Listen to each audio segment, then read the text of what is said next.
So again, welcome to our elective on encouraging student initiatives and leadership. And we'll be talking about our different programs that do encourage this. And also Exhibit A here, Walker is going to be sharing more about her exciting program that she has on her tutoring program, which basically is double the size of her Interact Club. And she'll talk more about that and how that works. But we'd like to ask you to put in the chat your name, your district, your position, and one thing that you would like to gain out of this session. What do you hope, in one sentence, what do you want to gain as a takeaway from this session on encouraging student initiatives and leadership? So rather than taking time to have each of you introduce that and yourselves and tell us that information, if you'll put that in the chat, and then we'll be able to maximize our time here for our talking about our subject. So I'm going to, at this point, actually turn the floor over again to Walker Shido. She is from Eugene, Oregon, and Walker is actually a junior this year, I believe, at what is it, South Eugene High School? There? South Eugene High School, yeah. And she and her club have developed just a phenomenal program that she's going to tell you a bit more about.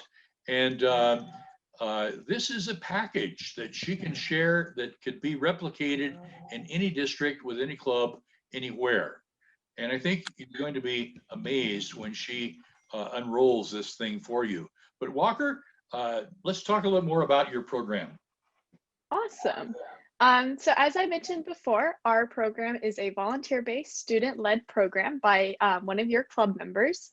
And our program has found such great success. There has been a huge need in our community that we've been able to fill, and we've also been able to fill it in many other communities as well. So we have shown it is very successful to spread it among other communities.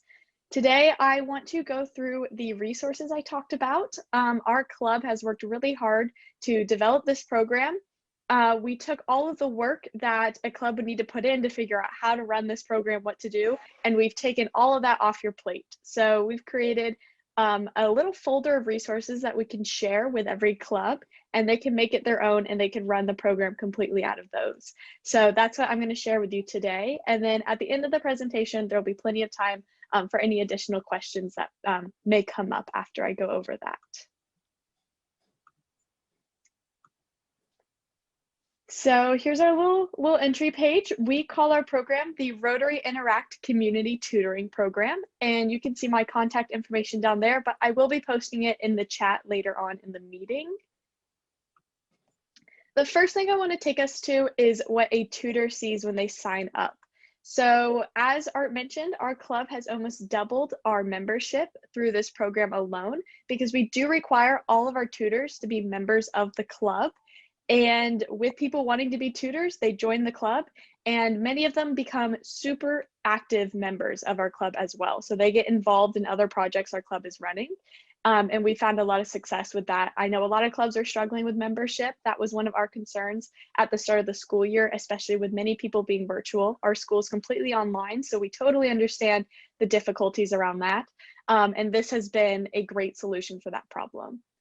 So when a tutor signs up to be a part of the program, we ask for a couple different things about their information. Contact info, we have parent permission, their grade, the number of students they can tutor and in which subjects, and then what grades they can tutor. And then we have a spot for any other comments. So this is all through a Google form, and we take all this information and we will put it in a spreadsheet that I'll talk about a bit later on. But what we do once we receive this information is whoever the student lead is in the program will reach out to that tutor, make sure they have contact information, make sure they know who they're talking to, everything like that. And they will share what we call the new tutor handbook. So this handbook is about a 3-page PDF document, and the more feedback we get, the more and more we add. And in this handbook, we just kind of lay out a bunch of expectations and outline the program for people. So we have tutor expectations. We talk about scheduling sessions. We have session tips. We mention our feedback form. And then we have a section that we call difficult conversations and what to do. And in this section, we talk about things like how to handle a distracted kiddo, how to end a meeting. And then we have two sections that we hope to never ever need to use, but we do provide resources in case a tutor does run into that situation. And that is suicide ideation or a signs of abuse or neglect. So we want to make sure tutors know that they do not have to take on that situation on their own. We provide resources and we encourage them to connect with their advisor, and that's where an advisor would step in to help handle that situation. So in this handbook, we just make sure that tutors have all the resources they need to run a session. Moving on to the feedback form that I mentioned. This is a quick form that we provide to parents where they absolutely rave about our program. Parents love the help that we provide for their students, and this feedback form is where they express that. So we have the parent name, their kid's name, the tutor's name, and then we have 4 simple questions that we have on a 4-point ranking scale. So we ask how helpful the sessions were, how engaging they were. We clarify the student was, or the tutor was friendly and respectful, and we ask how likely they are to recommend the program. Then we have a spot for comments where parents go off and off and off about our program. One of the exciting comments that we got fairly recently was hearing a success story about a student who really wanted to move up a math group. And thanks to our tutoring, the parent said that they were able to achieve that goal. So that was really exciting to hear that our tutor was able to help them and support the student in achieving their goals. The next thing I want to look at is what we call our program brochure. So this is how we advertise the program. A parent will likely see this brochure in school newsletters. That's kind of how we target our advertising. So those weekly newsletters that schools send out. We have a group in our club that we got together in order to just kind of distribute the work, who called and emailed front office staff and found out who to contact to get into those school newsletters. And they were more than willing to help us in that effort. So a parent will see this, they'll get super excited about the program. They'll say, oh my gosh, I need that right now. And they will click that link in the middle there, which will be unique to every club. And that link will take you to our registration form. So this form is where a parent will sign up their kid for the program. And we ask for their email address, their name, their kid's name and grade, what school they go to, what subjects they need help in. And then we ask if they have access to internet and what their preferred video conferencing platform is, since all these sessions are done virtually. There is no face-to-face. It is all done just like this style of platform. This helps to eliminate any safety issues that come, whether it's through COVID or just the safety issues that come with face-to-face with youth. So it's completely virtual. And then we ask for any other information about a child's learning, whether this be different accommodations we need to make, such as a kid with ADHD or anything like that, or more information on the specific subject that the student needs help with. And then we have 3 basic understandings that we make sure the parent knows about and understands. And that is that the tutors are high school students. We are not teachers. We like to consider ourselves, we're like the parent at the dinner table, helping out with homework and giving any additional support we can. The parent understands that they may withdraw their kiddo at any time. And they also understand that the tutors may end the sessions at any time for inappropriate behavior as well. And then we have a space for any additional comments as well. So that is how a parent will enter their kid into the program. It's super quick, super straightforward, and super easy to understand. And what we do with all of this information is we take it to a big spreadsheet that we have. This is kind of the brain of the program. It's our home base for everything. And obviously I couldn't put the whole spreadsheet in, so I took sample entries for the spreadsheet. And this spreadsheet is a 3-page document. So the first page you see at the top of your screen there is what we call our tutor page. And this is where we keep track of all of the tutors in the program. So we see a sample entry there with Sam. We see their name, their grade, their email and phone number, how many students they're currently tutoring and what their maximum is. And we do highlight how many they're currently tutoring in blue if they're not fully booked, just so we see who all is available. And then we have what subjects they want to tutor, green being that they're super comfortable, yellow being that they're sort of comfortable. And then we have what ages they want to tutor. And then we have a spot for notes. So here we see that Sam elaborated that they are comfortable with elementary level Spanish. The next page you see in the middle of your screen there is the student page. So this is where we keep track of all of the kiddos in the program. And we first see whether or not they're an active kid in the program. Then we have the parent name and email. Then we have a contact section, which kind of gives a status of that student. So green means we've sent an email to the parent and we've heard back. Yellow means we've sent an email and we're waiting to hear back. And blue means an email needs to be sent, usually a follow-up email because we've sent an email and we just haven't heard back yet. Then we have the student name, grade, school, and what their preferred platform is, and then what subjects they need help in. And then we have a space at the end there for what tutor they are assigned. So how we assign a tutor is very straightforward. The student lead of the program will take a look at this student page and see Max needs help in reading, writing, and Spanish for 4th grade. So we would go back up to the tutor page at the top there, and first we'd find an available student or tutor. So we'd see Sam is an available tutor, and they can do reading, writing, and some Spanish. So we'd see, okay, they can do elementary level Spanish, which that would qualify with 4th grade. And then we would see that the ages are comfortable, 4th grades included. So because Sam can do reading, writing, and 4th grade Spanish, we would consider them a match. So what the student lead would do is reach out to Sam and say, hey, we have a 4th grade kiddo for reading, writing, and Spanish. Do you want to tutor them? We just want to make sure everything's confirmed and that they feel prepared to do that. And we always get a resounding yes, sign me up. I'm so excited. So once we get that confirmation, we will contact the parent through email. And we send an email to the parent introducing ourselves as the student lead. We introduce the tutor. We talk about how excited we are. And we will copy the tutor on that email. So from that email conversation, the tutor can start working with the parent to schedule a session. And what this also does is it provides the parent with 2 points of contact. So they have the student lead contact and the tutor contact. So they always have 2 people that they can contact if they ever need it. So this is how we connect our tutor to our student and then tutor to parent.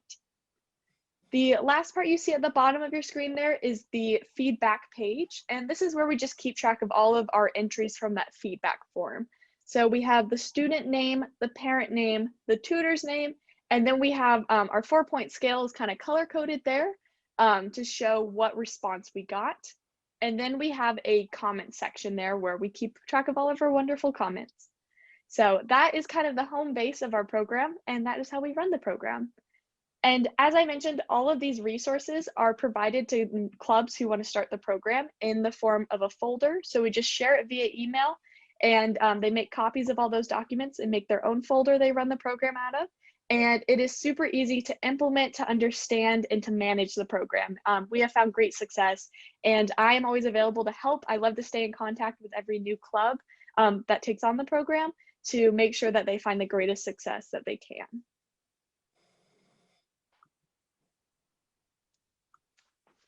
Okay, what questions or comments do any of you have about what Walker has presented here about her tutoring program? Remember, as she has said, this is a package that could be transported and used with any club or a district that may want to sponsor this. Can we access and download what you were showing us on the shared screen? So if you would like me to share the resources, you can put your email in the chat now, and then I will share it via email. So it's a Google Drive folder. So what I'll do is I'll share it with your email, and you should be able to access it via your Google Drive, and then it should be under your Shared With Me tab on your drive, and you should be able to access it there. And if there's any other accessing issues, I can definitely help with that. Camby, you have a question.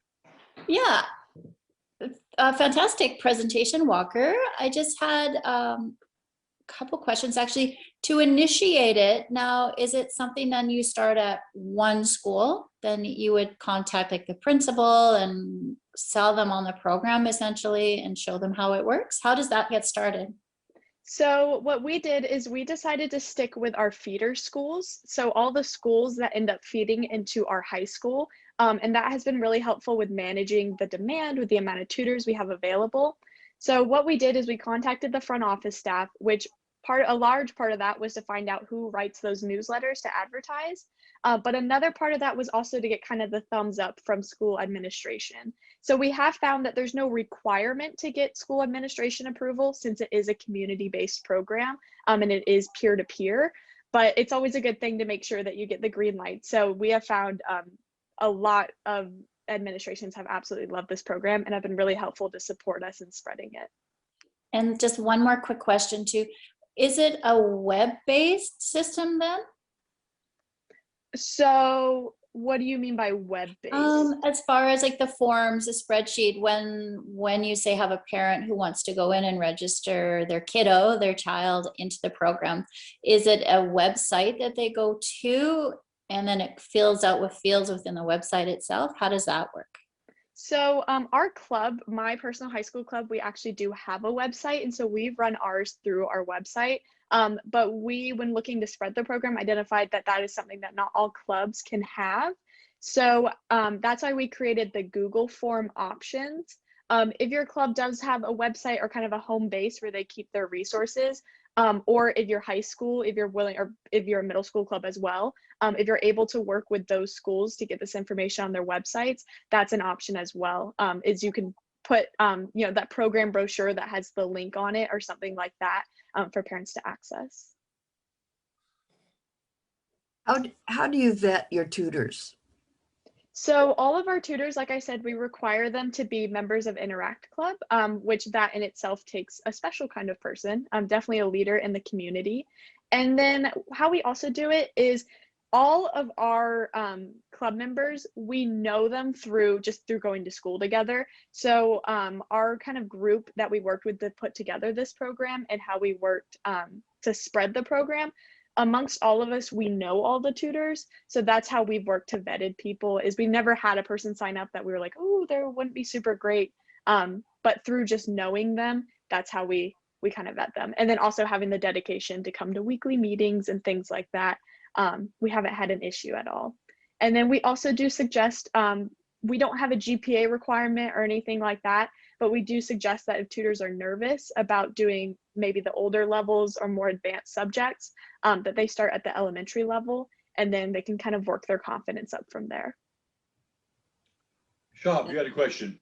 Is that possible that we can do it Rotaract and Interact together to help each other, or just you have that program as strictly as Interact? So we have worked with a Rotaract program in Oregon at Oregon State University. The only issue that you run into, it is definitely applicable to Rotaract as well.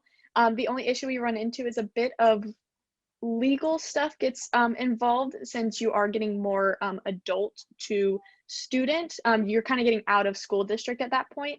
So what we did is we provided the resources to Rotaract program, and they have worked to tailor them to fit their own club. And then they have contacted their school administration and the school district administration, and they're working closely with them to do any trainings that are necessary or anything like that. But it is definitely, it takes a little bit more work on the Rotaract end, but it is definitely a possibility. So when you take a student, do you limit it to the student within your Rotary district? Sorry, say that one more time. When you take a student to tutor, do you limit that within your Rotary district? So Rotary district. So our Rotary district, we are kind of, I think I might answer this. I might be answering the wrong question, but for our Rotary district, our club is very detached from a Rotary district just because our district is so geographically ginormous. So we don't do anything at the district level. This is strictly club based. So like at our high school club, we have the program. So there's nothing at the district level yet. Did that answer that question? I think I'm a little Yeah, bit because confused what I you're was asking. wondering if any student can just apply and have tutored by your Interact Club. Mm-hmm. Yes, yeah. Yes? So anybody can apply. Anybody can register to be in the program and get tutoring. We've only just focused our advertising, so that's something where you can advertise anywhere. I mean, you could have students from one end of your state tutoring students in a whole nother side of your state. So it's definitely however you want to run your program. As far as the tutors in your program, I do recommend keeping that very centralized, club by club. Just so that way, like I said, you have that vetting process of the people Right. personally. It's not this kind of person who lives on the other side of the state that kind of exists, but only virtually. So it just that kind of helps support and build a community as well. Job. Is that possible? Because I just came in from another session, group session, and we were talking about the projects that Interact could be doing with each other or another country. Do you think that's possible that in order to cross-pollinate our kids with international partners, that they can probably do some project in the future? Do you think that could be possible to do, even interact with other districts in the world? And as you can see, we have one from Bangladesh, a lady from Bangladesh, that we had a meeting this morning with Youth Exchange, and she joined our meeting this morning. That could be an opportunity for our kids to be exposed to international, and then get that benefit of doing projects in the future, probably, or helping each other on an international level. What do you think? Definitely. I definitely think that this is a wonderful opportunity for something like that. Our club did kind of toy around with the idea a little bit, but just for our own kind of keeping ourselves organized, we did focus in on our school. But I think if a club wants to tutor internationally or anything like that, that is definitely something they can do. The only drawbacks are you'd have to be careful of different language barriers, but if that's something you're able to accommodate, I think that's wonderful. And then also time zones as well, since these are live sessions, that might be a workaround you'd have to figure out. But if you are able to manage it, I think this is a wonderful international opportunity. Yeah, that you can probably, guys, connect with that lady Shireen from the district 3261 from Bangladesh. We had a meeting this morning with the Youth Exchange, and that's a great opportunity for your Interact to be exposed or connect with international partners right online. It's really. What was her name again? So Shireen and district. What was the district number? 3281. PDG Chef, I'm here. Yeah. Oh, hi. I'm here in the session. Hi. Yeah, hi. This is Shireen. I'm the Rotary Youth Exchange Chair for District 3281 Bangladesh. Yeah. Thank you for sharing what you're doing now. Is very impressive. Yeah. Thank you. Thank you. James, you have a question. Yeah, I know, particularly for high school age students, time is a big issue. It's hard enough just to get them even to come to meetings. So how much time does this take, number one, and how do you get people to get willing to take the time, I guess, the best way of saying it? Definitely. So that's something that we have. Part of this program is we help to fill a need in our community on the education side of things, but we also fill a need on the volunteer hours things. This tutoring is completely free for students, and in exchange for their time, tutors get volunteer hours. So the more students you tutor, the more hours you get, and that's the same on the flip side. Is the less tutors you or less students you tutor, the less hours you get. So if a tutor is only able to do 1 hour a week, they can fit in that hour really anywhere in their schedule. So that's something that it's become really an awesome way for students to get really good virtual, like high quality virtual, but also efficient in fitting into their schedule volunteer hours there. In regards to the student lead, I am taking a full AP schedule and I'm involved in a lot of other extracurriculars, and I can vouch that it's very manageable. It's maybe 5 minutes out of my week, especially once we got the program up and running. It really is a smooth running process. So I'd say from the student lead end, it sounds like a lot of time, but it truly is not, as much as it might sound. It's a little bit more once you really kick off the program, but once it gets rolling, it smooths out a lot. And then on the tutor end, like I said, if you can only provide an hour a week, then you only need to tutor one student. And like I said, it fits in wherever you're available in your schedule. Amber, you had a question. Your hand might just still be I raised. just need to put my hand down because I already asked my questions. Thank you. Okay, anyone else? Questions for Walker? Walker, you want to tell them your year in school and what you intend to do professionally, where you want to go to college and that kind of stuff? Definitely. So like Art mentioned earlier in the meeting, I'm a junior. I got involved with Rotary at the start of my sophomore year, so I'm probably about a year and a half in. As far as like future plans, I plan to be an aerospace engineer, which doesn't really match up well with the whole tutoring side of things, but I've always really loved mentoring people, especially young girls in STEM. So I guess that's where the crossover kind of happens there. And as far as college, I haven't applied anywhere. I'm a few months out, luckily. I would say my top 3 universities right now on my list are probably Arizona State in the Tempe, Phoenix area, Virginia Tech in Blacksburg, Virginia, and Georgia Institute of Technology in Atlanta, Georgia. So those are kind of my 3 top schools. So we got time to lobby to get her in Arizona. There's still time to pull me over there. Okay. Walker, you're awesome. Thank you. You know, we appreciate you. You know, with your enthusiasm, I love seeing the enthusiasm in our youth, and you are an example of that. Thank you. Thank you. I'm sorry Francisco had to leave. Something came up and he wasn't able to be with us. I want to just comment a few things about his program. It also is a package type program. And the concept behind this is that the responsibility is upon the students.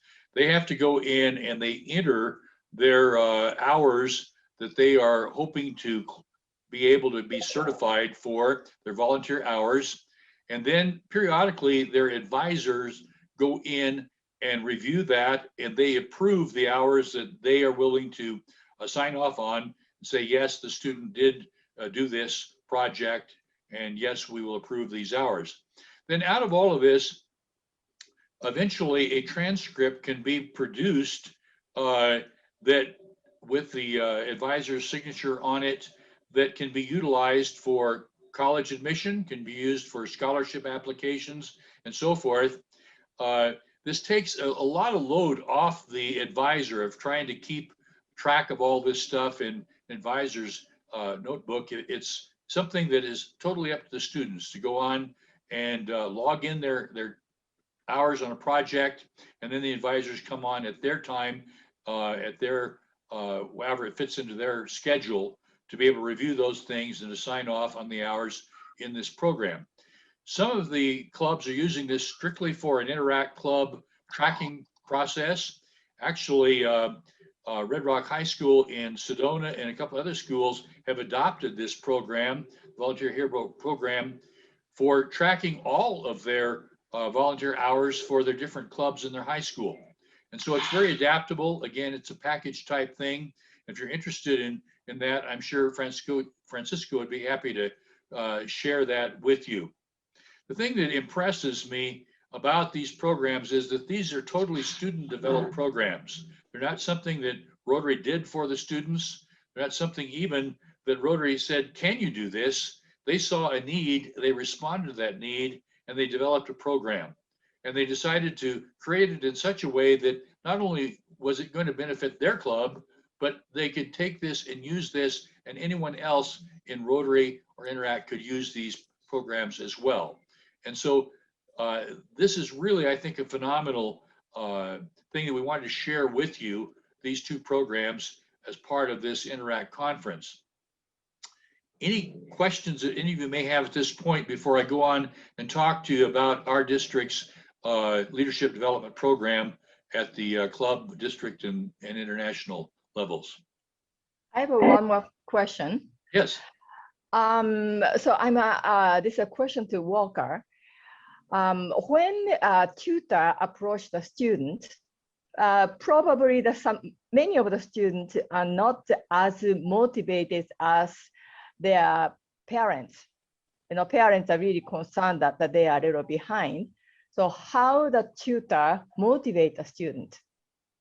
So we provide a lot of different kind of strategies for tutors to help support with kind of getting students excited for their tutoring sessions. So one of them is we do kind of preach a reward system type of approach. So a lot of times it's hard because we can't necessarily do physical awards, but we provide a lot of different phrases they can use for kind of verbal awards. So making sure that you congratulate them on you know, good work, even if it's a good effort, and using very positive feedback type words. And then we've also found that something that has come out of this program is realizing that these students who are receiving tutoring have loved connecting with someone outside of their household. They love sharing about their day and just being able to talk to someone that, you know, they're not stuck at home with. So we have found that a lot of kiddos look forward to our sessions for that aspect alone, just to see another face and another friend outside of their little bubble. So that's something that has been helped a lot with encouraging students to get really involved. And then also we find that a lot of students love learning through people that are more like them. So, you know, being a bit closer in age than probably most teachers, they love hearing us talk about the subjects as well, because it just, it makes it a bit more applicable to them, I guess. It makes it more like, oh, okay, other people are doing this too. So it kind of builds a little team camaraderie type situation there. Thank you. Sean? Art and Walker, you know, I know Francisco is not here today. Would it be possible that you have written your program somewhere and on Google Drive, and you take a link and then you put it on our resource center, probably at the zone, that it will be a resource for all of us? You know, we probably have 100 people today. Over here, we have about 20 people on this Zoom meeting, but your program is fascinating. And it keeps, you know, kids together, kids helping kids. And I think Art, that should be encouraged in our zone, both zones, for our resource center. I think our resource center should be the place where everybody can go, and just like birds, when they get thirsty, they go over there and find it, these things, without, if they miss this meeting, then they don't miss everything. You know, ideas like that, it helped enormously keep our kids together and our Rotarians together. So thank you again, Walker and Art. Of course. And I can definitely try to work to get a link. It's a little bit difficult since I kind of manage who the folder goes to. But I have provided earlier in the chat, I can also repost it, my email and my phone number for either texting or calling, where I can definitely work to share it with anybody who wants it there. But I can definitely work to get some sort of link to lead it to something. I'd have to figure out how to do that, but I could definitely work to do it. I think that's a great idea. Fabulous. Sorry. At the last session, I suggested that Barbie had the person who put us that session, that all the project idea could be listed in the zone website. Yes. That way, club can go there and have a lot of resource there. Interact club can go there, as well as the Rotary clubs. Yes, one of the things that we are working on developing, David Dye, whom you met from 5150, is our task force member who's working on developing a repository at the Zones 2627 website. This was something that was an idea of Jorita Solari, our district director, or zones director, and also now the vice president of Rotary, to be able to utilize the Zones 2627 website and develop there a repository of these tools, contact names, and information for leaders of these programs, so that you can contact them and get the information further that you're looking for to see if you can apply it in your district and make it possible there. So yeah, that is something that is being developed. We don't have it ready to roll out entirely yet, but that is something that we are working on. I'd like to talk to you just a little bit about this concept of the leadership development. And in our district, as I said, we train leaders at the club, the district, and the international levels. This is at the club level. Of course, each of the clubs develop their own officers and choose them. But at the district level, it's our concept that we exist to help the club succeed. And so when a person applies to be a part of the district level, they have to personally apply. They don't get nominated by their clubs or anything to do this. Or at the international level, it takes the initiative of the student to want to apply to serve at that level. You saw in my snapshot, I showed you our 32-member district council, and each of those young people applied individually. They had to furnish letters of reference, a recommendation, and they underwent a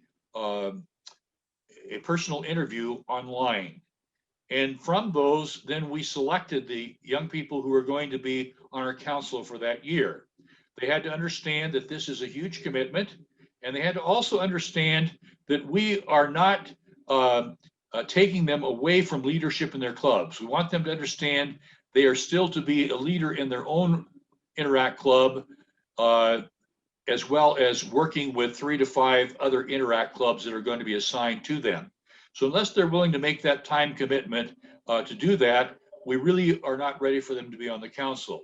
We may suggest to them that they need to go back and work with their club for another year or two before they come on the council, because we don't believe they've had enough experience yet at the club level to be able to help other clubs.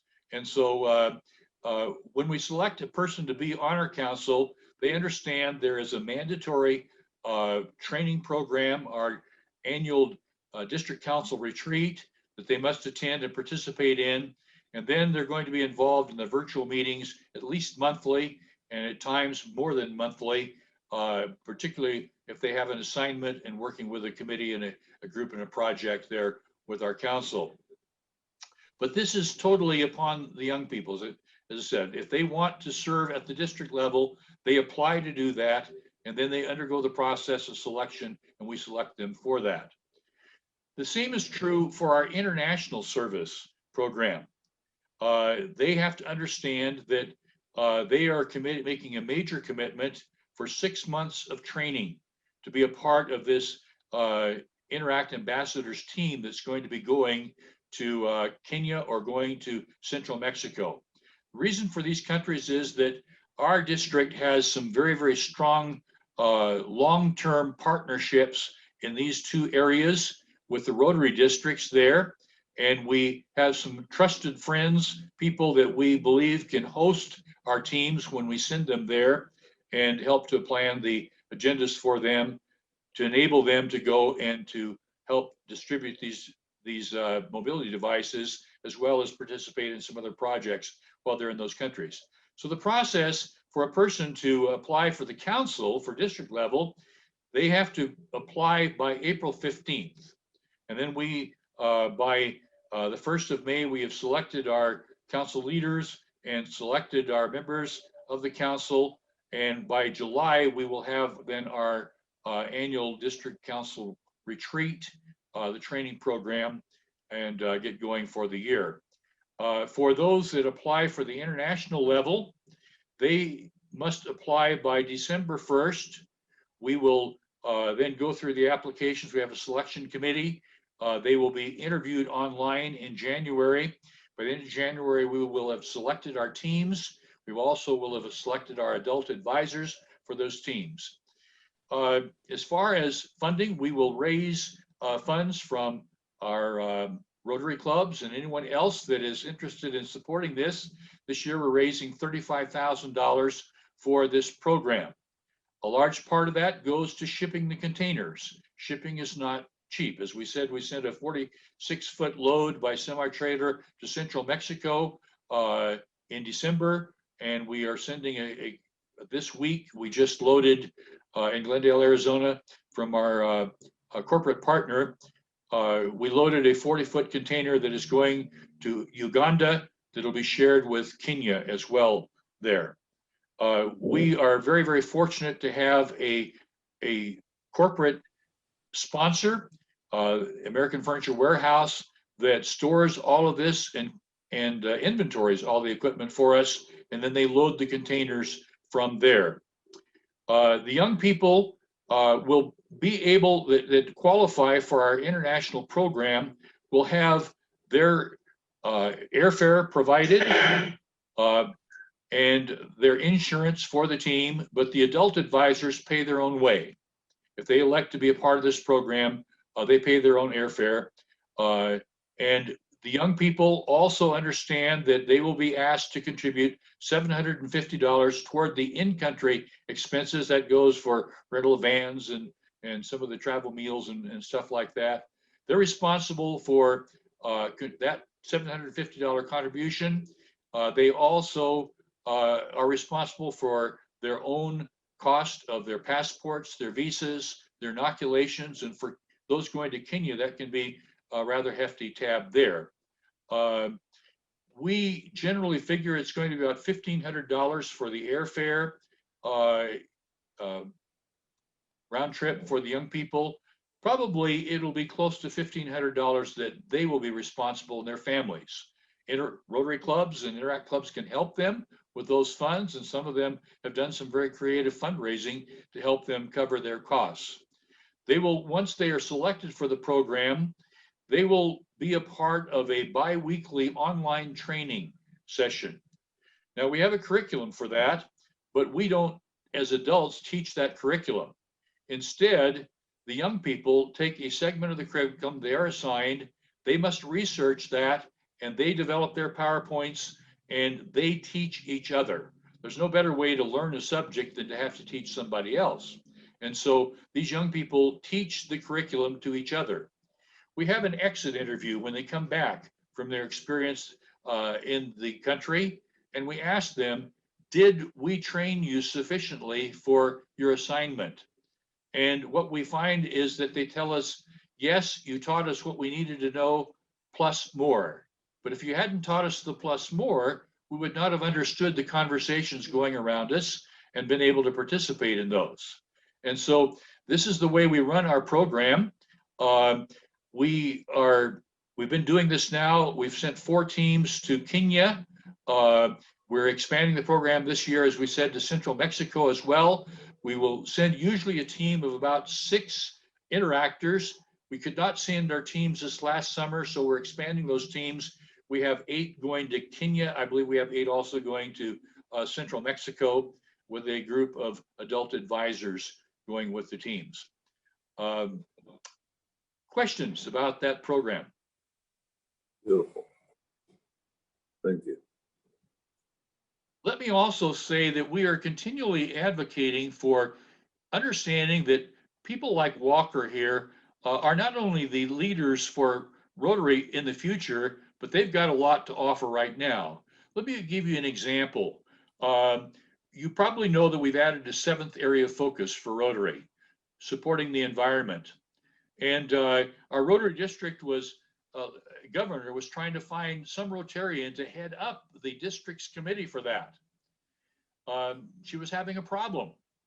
And so I told her about one of our interactors, who is actually one of our team leaders for an area.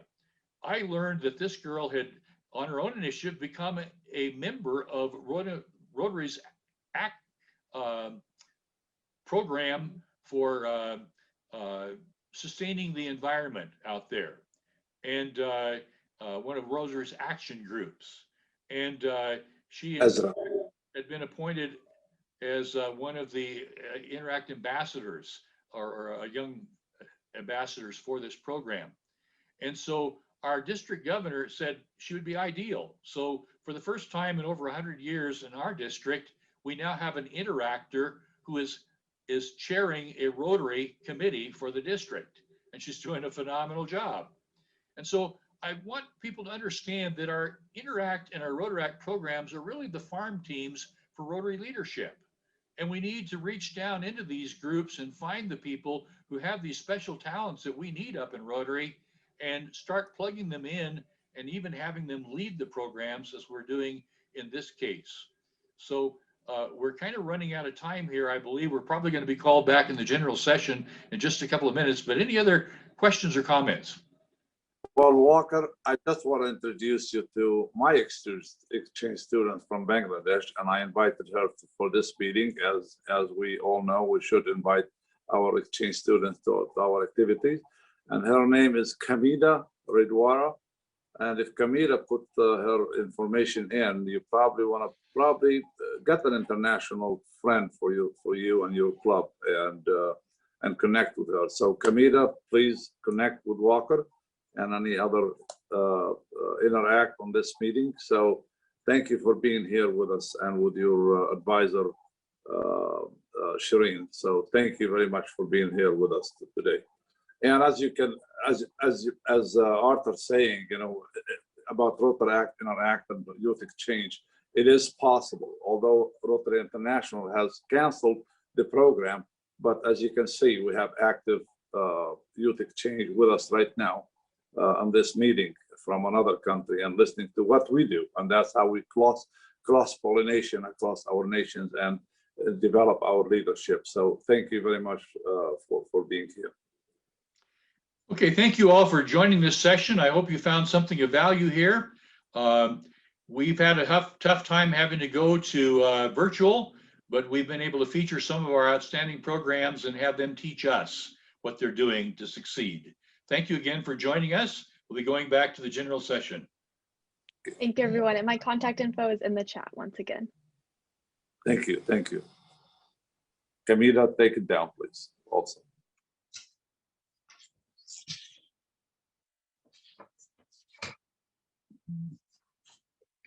We got 2 rooms filled.